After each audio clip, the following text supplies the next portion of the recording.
Нийслэл Улаанбаатар хотын замын хөдөлгөөнд 453 мянган автомашин оролцдог. Нийслэлчүүд ажилдаа явах, өдрийн цагаар ажил амжуулах, орой харих үед төгжрэлгүй уулзуур зам үгүй болдог нь толгойн өвчин болсоор удаж байна. Тэгвэл эхтэд сургуулиуд, ерөнхий боловсролын сургуулиудын хичээл амарснаар замын төгжрөл 30 орчим хувиар буурч, түүнийг дагаад автозамын ословарын дуудлага 400-аас 200 болж буурчээ. Ажлын өдрүүдийн хоногийн нэг өдрийн дээгээс харахад бол нэг 400 орчим дуудлага 400 гаруй дуудлагатай үүнээс ослын шинжтэй нь 300 гаруйтай байдаг бол за сая амралтын өдрүүд гэснээс хойш өнгөрсөн 5 өдрийн мэдээ харахад замын зэдэг албан дээр 312 дуудлага ирснээс ослын шинжтэй нь 224 байгаа. Тэгэхээр яг хүүхдүүд амралт гэснээс хойш энэ төгжрэл одоо Улаанбаатар хотын төгжрэл саатал зам төр ослын дуудлага харьцангуй одоо багассан гэж үзэж болно. За үүнээс харуул төгжрөлийн гол шалтгаануудын эхний дугаарт нийслэлчүүд хүүхдүүдэд өглөө ороод нь сургууль цэцэрлэгт хүргэж өгөх үед хамгийн их төгжрөл үүсдэг нь харагдаж байгаа юм.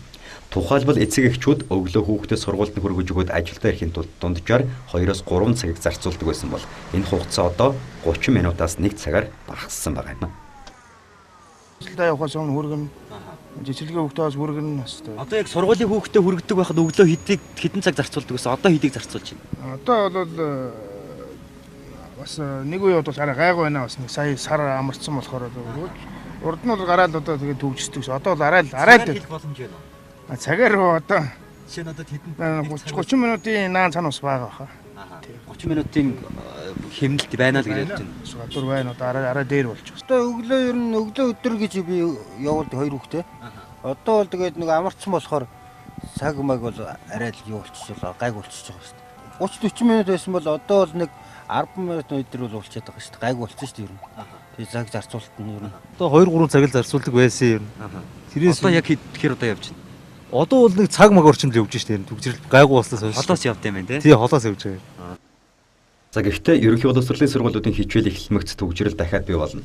За тэгвэл ерөнхий боловсролын сургуулиудыг хүүхдийн нэгдсэн автобустай болгож хэвшүүлвэл эцэг эхчүүд хүүхдүүдэд өөрсдөө хүргэж өгөх гэж төгжрэл үүсгэх шаардлагагүй болно гэх санаачлагууч хэдийнэ гараад эхэлжээ.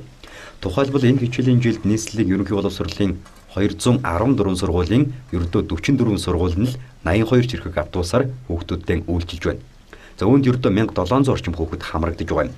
Гэтэл цаана хотын төвийн 65 сургуулийн 19 мянган хүүхэд нийтийн тээврээр чиглэж 8,000 орчим хүүхэд ээж аваараа автомашинаар хөргүүлж байна. Ганцхан жишээл хэлэхэд АСМ-д зориулж авсан 43 автобус шороонд сул даруулан хэвтэж байгаа тухай мэдээлэл цацагдж байгаа. За хэрвээ хүүхдүүдийг автобустай болгох чухал төгжрэл амралтын үеиг шиг буурах боломж харагдаж байгаа юм а.